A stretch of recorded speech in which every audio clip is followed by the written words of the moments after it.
Speaker 1. I think that even up until just a few years ago, we could never have imagined how our behaviour would change with regards to using mobiles and tablets. I know that I would find it incredibly difficult to live without my mobile. I'm constantly looking at my phone to see if I've got any new messages or updates, and checking my apps to see what's new. I wouldn't say that I post my life online, not like some people I know, but I do like to keep up with what people are up to, friends, family, and even other people I know but maybe haven't seen for years, like old school friends, and check out photos of what they look like now. Speaker 2.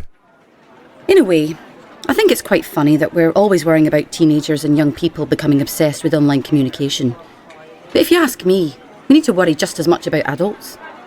At the office where I work, even when we have a break, nobody talks to each other unless they absolutely have to, which is a sorry state of affairs to say the least.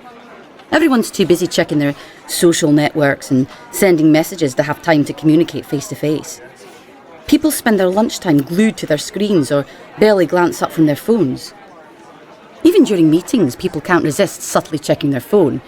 And what really irritates me is when you're trying to talk to someone and they're more interested in looking at their phone than paying attention to what you're saying, even though you're right in front of them. Phubbing, I think it's called. Speaker 3. I was listening to this discussion on the radio the other day, talking about online communication, and they were talking about FOMO, or what was it? Fear of missing out, which apparently is a kind of modern-day psychological syndrome which we're affected by because of our obsession with online communication.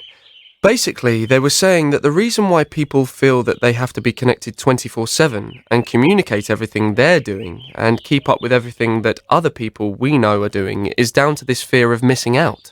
We're worried that everyone is having more fun than us or doing something more exciting than us. They also said that because we're spending more time communicating in the online world, we're losing the ability to enjoy the present. Speaker 4. My generation is so different to my parents. I mean, they're always telling me that they grew up in a world without mobiles and social networking and they managed fine. Hard to imagine how they arranged to meet their friends without a phone, but they say they did. Ugh, I had so many arguments with them while I was growing up, until they let me have my first smartphone. But they didn't let me have Snapchat or Instagram or anything like that. It's not the end of the world, they'd say. They just didn't understand that that's the way people my age communicate with each other. Nobody actually talks on the phone anymore. They have no idea how much I missed out on at school being the only one who didn't have Snapchat. Also, at school, we had loads of talks and stuff on how to stay safe online, and most of us knew that anything you post online was going to be there forever. Speaker 5. For me, one of the best things about online communication is that you can stay in touch with everyone at the same time, all the time. You know exactly what's going on, when and where, so you never miss out on anything. I love the fact that you can update all your friends on what's going on in your life, and they can respond immediately with a like or a comment. So you feel like you're together with people, even though you might be completely alone, sitting on a bus or at home.